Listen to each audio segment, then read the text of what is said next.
Shine परिवार के आप सभी कस्टमर, सभी एसोसिएट, आप सभी को Rashid Naseem, chairman shine group का प्यार भरा नमस्कार।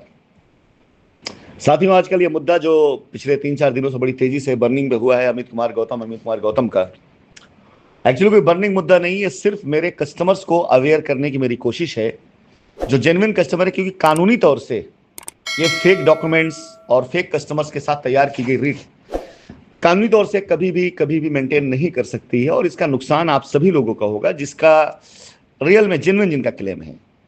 कंपनी जब खुद चाह रही है कि आपको आपका पैसा मिले, तो इसमें फालतू को विवाद करने से क्या फायदा है। आप में से वो सारे कस्टमर जिन्हें ऐसी रिटों में डाल दिया गया है, जिन रिटों का कोई खुद का वजूद नहीं, उनसे सिर्फ मेरा निवेदन है कि आप इन रिटों से बाहर हों और सवाल करें उन लोगों जो आपको ऐसी रिटों में लेगा, भाई क्या सोच के यहां पे लेकर के आए। अभी मैंने आपको 4 सी डिटेल दी, एक्चुअली इस तरह 40 डिटेल मेरे पास में जो इस रिट को पूरी तरीके से हाशिए पे ला चुकी हैं। और ये मैं नहीं कहता हूं, कानून कहता है, कानून के मुहाफिज कहते हैं और कानून से जुड़े लोग कहते हैं। इस रिट के कस्टमर्स, उनकी एफआईआर, उनकी की गई हरकतें, उनको दी गई नोटिस के बदले के जवाब देखकर खुद लोगों को कहना कि क्या अंजाम होगा इन लोगों को और क्या अंजाम होगा इस रिट का, ये खुद कानून के मुहाफिजों को, जानकारों को कहना है। बिला वजह आप कस्टमर जो इसमें जेन्युइन है, वो अपना वक्त और अपना पैसा बर्बाद ना करें और कल की मीटिंग को ज्वाइन करें। आप सेक्शन 8 के तहत जो आदेश आया है, अब वो इतना ज्यादा आप लोगों के लिए कॉम्प्लिकेटेड हो चुका है कि इस रिट में जिस तरह की चीजें पाई जा रही हैं, आपके फाइल चीजें पाई जा रही हैं, आप जवाब मतलब सवाल नहीं पैदा होता कि आप अपना क्लेम पा सकें। जब आपका क्लेम रिजेक्ट होगा, इसका मतलब फिर आपकी कंप्लेन रिजेक्ट हो रही है, कंप्लेन रिजेक्ट हो रही है, इसका मतलब आपने झूठी कंप्लेन की, झूठी कंप्लेन इसका मतलब आपके ऊपर एक्शन होगा ही होगा। कौन छोड़ देगा आपको? कानून भी नहीं छोड़ेगा आपको, और कोई छोड़ दे, मैं तो नहीं छोड़ने वाला हूं। तो मैं इस पूरे मामले में अपने कस्टमर्स को सिर्फ समझाना चाहता हूं कि बिला वजह किसी के भी हाथ की कठपुतली ना बने, किसी के अपने व्यक्तिगत द्वेष और उसके व्यक्तिगत क्लेश के शिकार आप ना बने, क्योंकि आप ही ताकत सबकी है, आप ही कमजोरी सबकी है। आपके बूते पे ही कोई कुछ कर सकता है, अगर आप नहीं किसी के साथ में तो कोई कुछ नहीं कर सकता है। आज अगर मैं कुछ बड़ी बातें कर भी रहा हूं तो आप ही बूते पे कर रहा हूं। मेरे पास 10,000 ज्यादा कस्टमर्स की डिटेल आई है, जो मेल के थ्रू मेरे पास आई है, जिनके नोटिस के जवाब मेरे पास आए, वही मेरी ताकत है। उन्हीं के भरोसे मैं इतनी बड़ी बातें कर रहा हूं, उन्हीं के भरोसे वापस आने की बात कर रहा हूं। मेरे कस्टमर मेरे मुहाफिज हैं, मेरे कस्टमर मुझे वहां पर बचा रहे हैं, मेरे कस्टमर मुझे वहां पर सुरक्षा दे रहे हैं, मेरे कस्टमर मुझे वहां पर गारंटी इस बात की दे रहे हैं कि आप आइए, आप टेंशन मत लीजिए, हम आपके साथ खड़े हैं। तो आज अगर वो मेरी ताकत मेरे साथ खड़ी है, तो मेरे कस्टमर मेरी ताकत बने ना, अकेले मेरी ताकत तो नहीं बनी।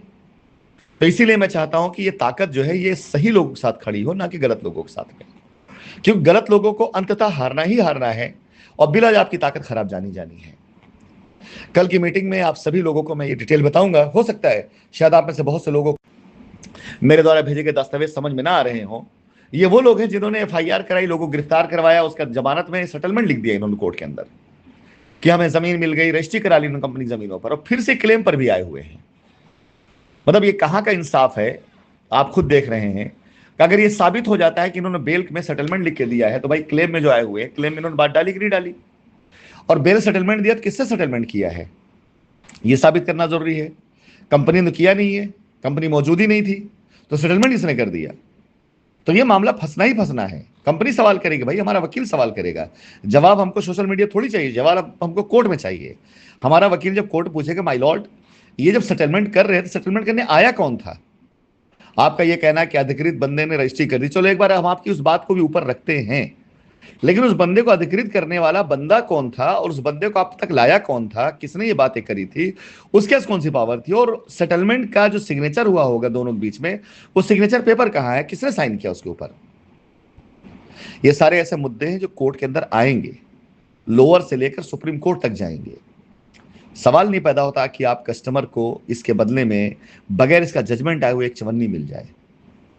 इसलिए फालतू में किसी के हाथ की कठपुतली ना बने, अन्यथा होगा क्या, एक दिन सर पे हाथ रख के आप रोते रहेंगे, बाकी लोग अपनी लायबिलिटी उतार कर निकल जाएंगे। पैसा देना मुझे, जमीन देना मुझे, लायबिलिटी उतारना मुझे, बाकी किसी का औकात नहीं कि आपका पैसा दिला सके आपको। कानून आपको रास्ता दे सकता है, पैसा नहीं दे सकता है। एजेंसी आपको गारंटी दे सकती है कि माल हमारे पास में, लेकिन बगैर हमसे मुकदमा लड़े आपको 1 रुपया नहीं दे सकती है। ये भारत देश का कानून हमें अधिकार देता है। तो आप बिल्कुल भूल जाइए इस चीज की, आपने एक एफआईआर कर दी, कोर्ट का आदेश आ गया, एजेंसी बेच के देगी, ये सवाल नहीं पैदा होता। कानून कहता ही नहीं इस बात को, और जो कानून नहीं कहता उसे कैसे कोई कर सकता है। कल की मीटिंग ज्वाइन करें, अमित कुमार गौतम के मामले पर ही नहीं बल्कि और सारी रिटों के मामले पर मैं आपसे बात करूंगा, लेकिन फिलहाल कल अमित कुमार गौतम मेन उस पर रहेंगे, क्योंकि इस रिट का मेन आदमी डिफॉल्टर, मेन के बाद तकरीबन सारे डिफॉल्टर निकल रहे हैं। ये 202 लोगों की FIR चेक कराई जा रही हैं कि हैं कौन ये लोग भाई साहब, इनके FIR इनको बदले में मिला क्या है, इनकी रजिस्ट्री हुई है, क्या हुआ है, कि इन्होंने क्या। और एक बात आपको बता दें, आज भविष्यवाणी कर रहा हूं, महीने डेढ़ महीने के अंदर अंदर 202 लोगों में से कम 102 लोग तो अपनी रिटों से निकल भाग लेंगे और जूते उतार के मारेंगे ऐसे लोगों को जिन्होंने इनको इस रिट में डाला होगा। ये भविष्यवाणी आज कर रहे हैं, महीने भर के अंदर देख लीजिएगा आप कि इन्होंने जूता ना बरसाया लोगों के गंजी चांदों पर, तो उस समय आप नाम बदल दीजिएगा मेरा, कि अगर मार मार के लोगों को गंजा ना कर दिया तो, क्योंकि जब सच्चाई सामने आएगी, जब कोर्ट मुंह पे फेंकेगी फाइल ना, उसके बाद कस्टमर के पास कोई रास्ता बचेगा नहीं जाने का, क्योंकि दरवाजा मेरे भी बंद हो चुके होंगे, पल्ला झाड़ सारे दलाल भाग चुके होंगे। उसके बाद आपस कोई रास्ता नहीं बचेगा सिवाय इसके कि या तो आप उतार के जूते ऐसे लोगों को जूता मारिए, और या तो फिर आप अपने सर पे ही अपना सर पीट लीजिए, और कोई दूसरा रास्ता नहीं बचेगा आप पास में। चलिए, कल की मीटिंग मुलाकात होगी, उससे पहले 1-2 वॉइस नोट और जाएंगे मेरे आप तक, और आशा करता हूं कल की मीटिंग में तकरीबन जो लोग ज्वाइन करेंगे, 1 लाख लोगों तक तो कल की मीटिंग जानी ही जानी हमारी।